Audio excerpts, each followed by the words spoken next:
Hi there, and welcome to This Day in History for October 26th. October 26th is the 299th day of the year in the Gregorian calendar, 300th in leap years, with 66 days remaining to the end of the year. Today's word is keelhaul. Keelhaul is a verb that means to rebuke or reprimand severely.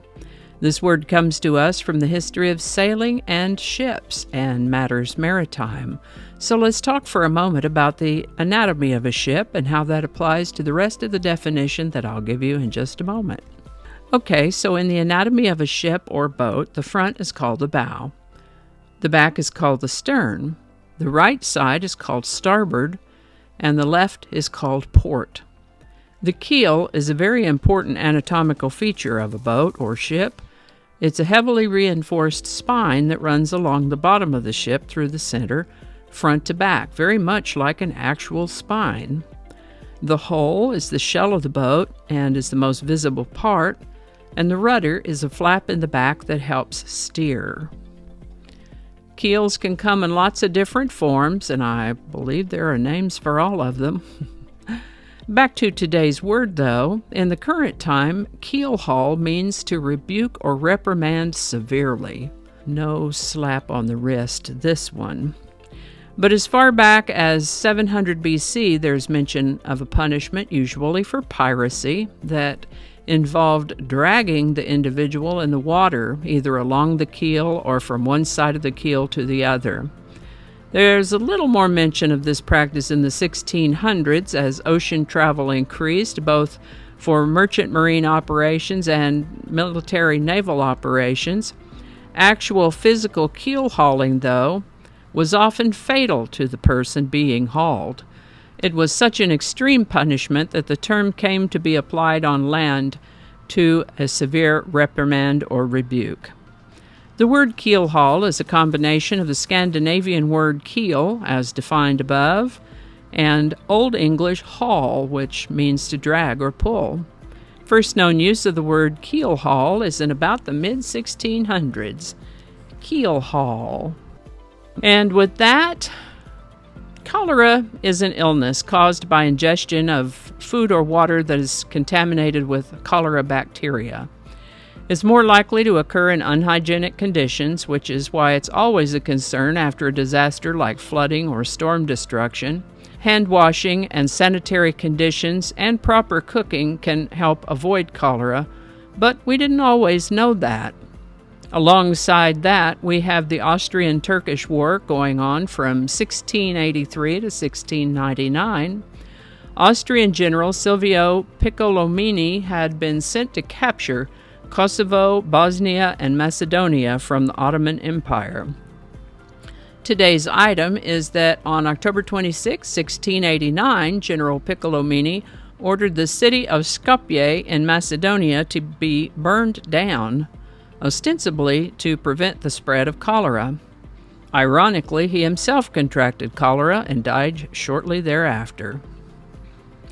The First Continental Congress adjourned in Philadelphia on October 26, 1774. This is the birthday of author Napoleon Hill, born October 26, 1883.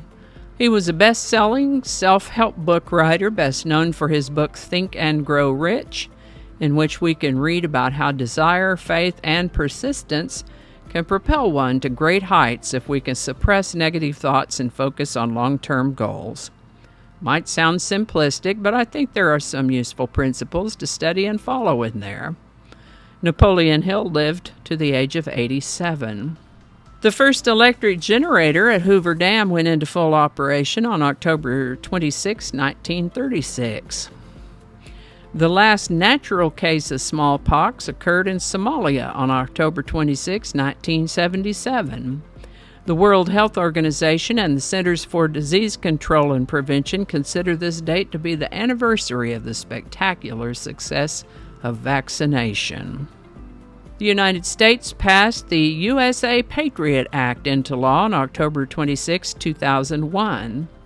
Interestingly, U.S. PATRIOT is what is known as a backronym.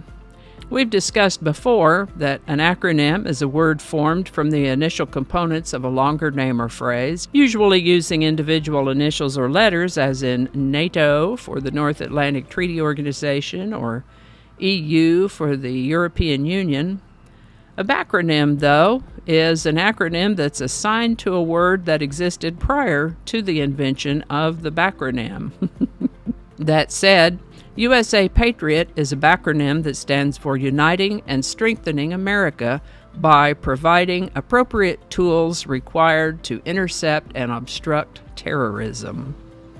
Today's song is Then Came You by Dionne Warwick and the Spinners.